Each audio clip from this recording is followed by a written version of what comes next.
दोस्तों, आज आप जान पाएंगे कि गहरी नींद क्या है, नींद को गहरा कैसे किया जाए, सोने का सही तरीका क्या है। अगर आप इन तरीकों को जानेंगे तो आपको बहुत ही अच्छी और गहरी नींद आने लगेगी। फिर आप काफी हद तक चिंता मुक्त रहेंगे और जल्दी बीमार भी नहीं पड़ेंगे। और अगर आपको नींद नहीं आती है तो यह वीडियो आपके लिए बहुत ही महत्वपूर्ण साबित होने वाली है।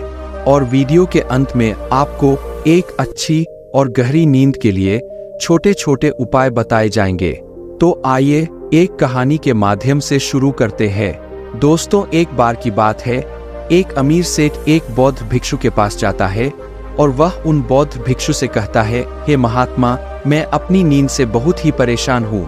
बहुत कोशिश के बाद भी मैं देर रात तक सो नहीं पाता और रात में सोने से पहले मेरे मन में दुनिया भर के विचार चलते रहते हैं और जब मुझे नींद भी आ जाती है तो मैं पूरी रात करवटें बदलता रहता हूँ और मुझे चैन की नींद कभी भी नहीं आती। और जब सुबह मेरी नींद खुलती है तो मुझे कुछ अच्छा महसूस नहीं होता है। मैं खुद को थका हुआ और अशांत महसूस करता हूँ। कृपया आप मेरी समस्या का समाधान बताइए। बौद्ध भिक्षु ने कहा, इससे पहले कि मैं तुम्हारी समस्या का समाधान बताऊं, तुम्हें गौतम बुद्ध की गहरी नींद के रहस्य के बारे में जानना होगा। फिर सेठ ने कहा, हे महात्मा, जैसी आपकी इच्छा। बुद्ध ने कहा, जब तथागत गौतम बुद्ध सोते थे तो वह पूरी रात एक ही अवस्था में रहा करते थे। वह कभी भी करवट नहीं बदलते थे। वह जिस अवस्था में रात्रि को सोते समय रहते थे, ठीक उसी अवस्था में वे सुबह सोकर उठते थे। गौतम बुद्ध का एक प्रिय शिष्य था जिसका नाम आनंद था। वह भी गौतम बुद्ध के पास ही सोता था। वह सोते जागते हर पल गौतम बुद्ध को देख बहस करता और उनकी सेवा भी खूब किया करता था।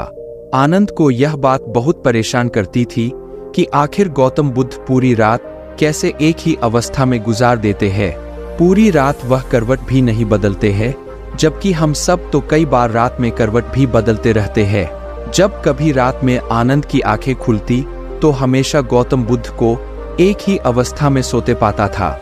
यह बात उसे बहुत परेशान कर रही थी, लेकिन एक दिन आनंद अपनी जिज्ञासा को रोक नहीं पाया और गौतम बुद्ध के पास रात को ही जाकर उन्हें मध्य रात में नींद से जगा दिया और कहा, तथागत, मुझे क्षमा करें, मैं जानता हूं कि आपसे प्रश्न पूछने का यह सही समय नहीं है, क्योंकि आप पूरे दिन ज्ञान देते हैं, लोगों की समस्याओं का समाधान करते रहते हैं, लेकिन मेरे अंदर की जिज्ञासा इतनी बढ़ चुकी है कि मैं सुबह तक का इंतजार नहीं कर सकता। इसीलिए आप मेरे प्रश्न का उत्तर देकर मेरी जिज्ञासा को शांत करें। आनंद ने आगे कहा, मैं पिछले 20 वर्षों से आपके साथ रह रहा हूं और देख रहा हूं कि आप पूरी रात केवल एक ही अवस्था में सोते हैं। सुबह भी आप उसी अवस्था में सोकर उठते हैं जिस अवस्था में रात को आप सोए थे। इसका क्या मतलब मैं समझूं? या तो आप गहरी नींद में सोते हैं या फिर आप कभी सोते ही नहीं है। गौतम बुद्ध आनंद की तरफ देखकर मुस्कुराते हैं और कहते हैं, मैंने अपने लिए सोने की सबसे अच्छी अवस्था को खोज लिया है। अब सोते समय मुझे हिलने डुलने की आवश्यकता नहीं पड़ती है। मैं नींद की अवस्था में भी जागृत रहता हूँ जबकि मेरा शरीर सो जाता है। प्रश्न यह नहीं है नींद की अवस्था में भी शरीर हिलता है कि नहीं, शरीर क्यों एक स्थिर अवस्था में रह नहीं पाता। इसका असली कारण है मन। यह मन ही है जो कि शांत और स्थिर नहीं रह पाता और यही कारण है कि नींद की अवस्था में भी हम अपने शरीर को हिलाते रहते हैं। लेकिन मैं इन सब चीजों से परे आ चुका हूँ। अब मेरे अंदर मन जैसा कुछ बचा ही नहीं है। जब मैं सोने जाता हूँ तो मेरा शरीर बस एक मृत शरीर की भांति हो जाता है। मन में जैसे कुछ भी बचता नहीं है। मेरे अंदर कुछ भी विचार नहीं चलते रहते हैं। गौतम बुद्ध कहते हैं, आनंद, क्या तुमने कभी मृत शरीर को अपनी अवस्था बदलते हुए देखा है? यह तो केवल हमारा मन ही है, क्योंकि हमारी गहरी नींद की अवस्था में भी यह सब काम करवाता रहता है।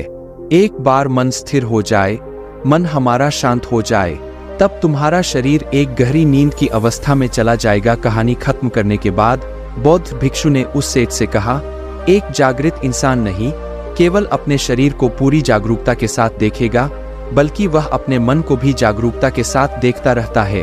एक जागृत सामान्य आदमी की तरह नहीं होती।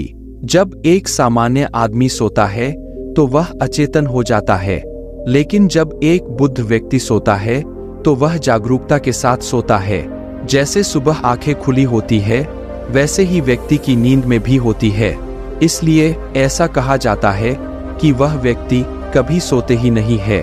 जब इंसान सोने जाता है तो उसे नहीं पता चलता कि वह कब सो जाता है, लेकिन यह तुम जागने और सोने के बीच के छोटे से तरल में जागृत रह पाए तो कुछ घटित होगा जो तुम्हें जागरूकता के और करीब लाता जाएगा।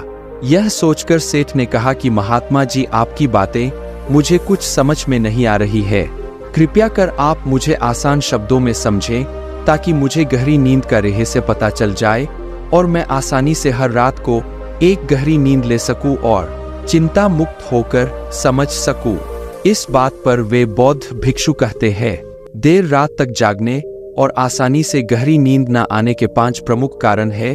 पहला कारण है बिस्तर पर सोने के अलावा भी अन्य काम करना। जैसे कि बहुत से लोगों की आदत होती है कि वह बिस्तर पर ही खाना खा लेते हैं, बिस्तर पर ही पढ़ाई करने बैठ जाते हैं और ऐसे ही बहुत से काम वह अपने शयन कक्ष में ही करते रहते हैं। शयन कक्ष का उपयोग लोग सोने के अलावा भी अन्य कामों के लिए भी प्रयोग में लाते हैं, जिससे हमारे मस्तिष्क में शयन कक्ष का एक निश्चित अर्थ ही नहीं रह जाता। इसलिए जब हम बिस्तर पर सोने जाते हैं तो हमारा मन इस बात को स्वीकार नहीं कर पाता कि अब हमें सोना है, क्योंकि आपने उसकी उसी जगह पर अन्य कामों को करने की आदत डाल दी है। आज के समय की बात करें तो कुछ लोग बिस्तर पर ही अपने ऑफिस का काम भी करने लग जाते हैं। गेम खेलना, मोबाइल में कुछ देखना, सोने के बिस्तर पर ही टेलीविजन को देखना, यह सब काम लोग अपने सोने के स्थान पर ही करने लग जाते हैं और अपना अधिकतर समय वहीं गुजार देते हैं, जिसकी वजह से हमारा मन इसे स्वीकार ही नहीं कर पाता कि यह सोने की जगह है और मुझे यहाँ सोना है। और यही वजह है कि हमारा मन इसे स्वीकार नहीं कर पाता और जब हम सोने जाते हैं तो हमें नींद ही नहीं आती है, और अगर आती भी है तो काफी देर बाद। और इसके साथ साथ हमारे दिमाग में तमाम तरह के सपने आते रहते हैं जो कि हमें सही ऐसी गहरी नींद में सोने नहीं देते। और यही कारण है कि जब हम सोने जाते हैं तो हमें घंटों रात तक नींद नहीं आती है। बौद्ध भिक्षु ने आगे कहा, इस आश्रम में जितने भी भिक्षुक रह रहे हैं, सबकी अपनी अपनी सोने की जगह है। जब यह लोग अपनी सोने की जगह पर जाते हैं तो वहां पर सिर्फ वे सोने का काम करते हैं, वह सिर्फ सोते हैं। इस वजह से यहाँ पर सबको गहरी नींद आ जाती है और सुबह जब वे सोकर उठते हैं तो बहुत ही अच्छा अनुभव करते हैं, बहुत ही शांति का अनुभव करते हैं। इसलिए जब भी तुम सोने जाओ तो अपनी एक सोने की जगह निर्धारित करो, वहां पर सिर्फ और सिर्फ तुम सोने का काम करो, कुछ भी और तुम्हें वहां करने की जरूरत नहीं है। तभी तुम्हें एक गहरी नींद प्राप्त हो सकती है। बौद्ध भिक्षु ने कहा, गहरी नींद न आने का दूसरा कारण है सोने की एक निश्चित समय का निर्धारित न होना। लोग इतने ज्यादा अपने कामों में व्यस्त रहते हैं कि वह अपने सोने के सही समय को निर्धारित ही नहीं कर पाते हैं। जब मन में आया सो लिए और जब मन में आया जाग लिए। इस वजह से उनको गहरी नींद प्राप्त नहीं हो पाती है। आजकल तो लोगों की जिंदगी इतनी ज्यादा व्यस्त हो गई है कि वे ऑफिस का काम देर रात तक करते रहते हैं, अपने सोने का समय निर्धारित ही नहीं कर पाते, जिससे उनका सोने का क्रम बिगड़ जाता है और फिर उन्हें गहरी नींद भी नहीं आती है। फिर वह बौद्ध भिक्षु सेठ से कहते हैं, इसीलिए जब तुम सोने जाओ तो सबसे पहले खुद को खाली कर लो, खुद के मन को खाली कर लो, अपना एक समय निर्धारित करो। उस समय तुम कोई भी कार्य मत करो और अपना सोने का समय निर्धारित करो ताकि तुम्हें समय समय पर नींद आ जाए। बौद्ध भिक्षु ने आगे कहा, नींद न आने का तीसरा कारण है चिंता में सो जाना। कुछ लोग जब सोना चाहते हैं तो दिन भर की परेशानियां, दिन भर की बातें वे सोचने लग जाते हैं और इस प्रकार वह अपने दिमाग को शांत नहीं कर पाते हैं, चिंता में ही सो जाते हैं और जब सुबह जागते हैं तो उसी मुद्रा में ही जागते हैं और फिर सुबह उन्हें बहुत ही थकावट का अनुभव होता है। उनका सर भारी भारी सा रहता है। इसका मुख्य कारण यह है कि वह गहरी निद्रा में सो ही नहीं पाते, जिसकी वजह से उनकी थकान भी नहीं दूर हो पाती। इसलिए जब तुम सोने जाओ तो बिल्कुल चिंतामुक्त होकर जाओ। भूल जाओ कि तुम्हारे साथ क्या हुआ था, क्या नहीं हुआ था। अपने मन को बिल्कुल खाली कर लो और कुछ भी फालतू के विचार ना लाओ। अपने दिमाग में कहने का मतलब यह है, तुम शांत हो जाओ, कुछ भी इधर उधर का मत सोचो। अपने बारे में उस समय अच्छा सोचो, अच्छा महसूस करो। अगर तुम सोते समय अच्छा महसूस कर रहे हो तो तुम्हें गहरी नींद आ जाएगी और जब सुबह तुम सोकर उठोगे तो तुम बहुत तरोताजा महसूस करोगे। इसलिए तुम जब भी सोने जाओ बिल्कुल चिंतामुक्त होकर जाओ, सारे नकारात्मक विचारों को दूर कर दो।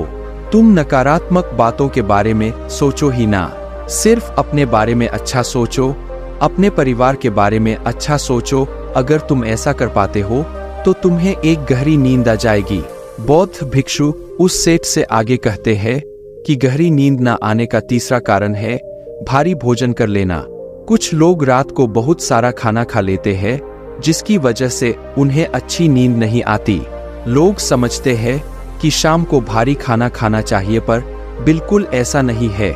शाम के खाने को तुम हल्का करो ताकि खाना पचने में कोई दिक्कत ना हो। बौद्ध भिक्षु ने आगे कहा, अगर तुम शाम को हल्का भोजन लेते हो तो उसका पाचन बहुत ही अच्छे तरीके से होगा और तुम्हें एक अच्छी नींद की प्राप्ति होगी। भारी खाना खाने से पाचन अच्छा नहीं हो पाता है, जिसकी वजह से तुम रात को करवट बदलते रहते हो। पेट में गैस बनती रहती है जो तुम्हें रात को सही से सोने नहीं देगी। इसीलिए जब भी तुम सोने जाओ रात के खाने को हल्का करो ताकि तुम्हें अच्छी नींद की प्राप्ति हो जाए।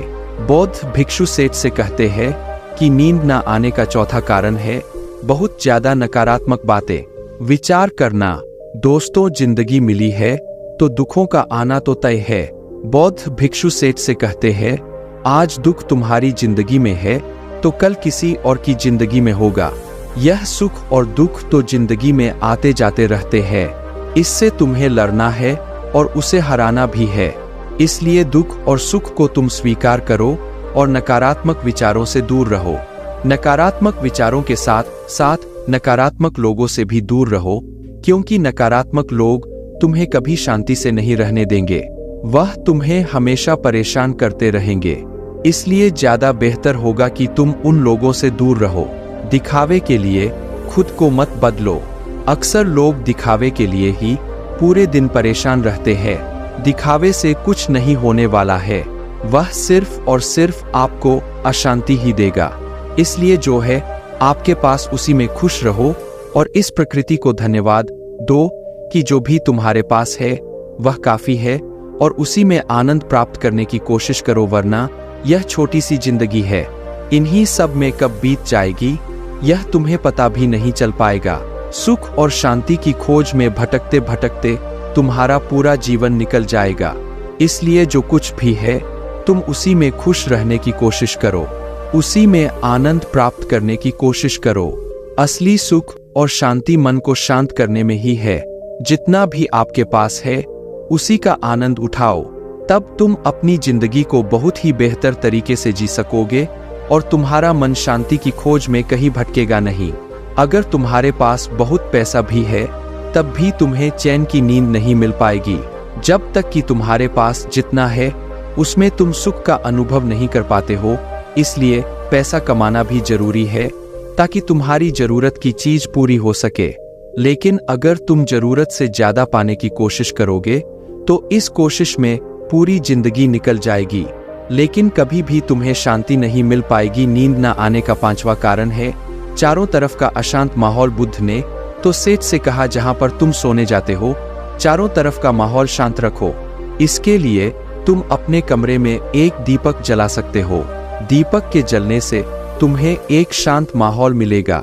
दोस्तों, आज के समय भी जब आप सोने जाएं तो लाइट आप बंद कर दें, लेकिन घर के एक छोटे से कोने में एक दीपक जलते हुए रहने दें। उससे उस पूरे कमरे का एक अच्छा वातावरण बना रहेगा।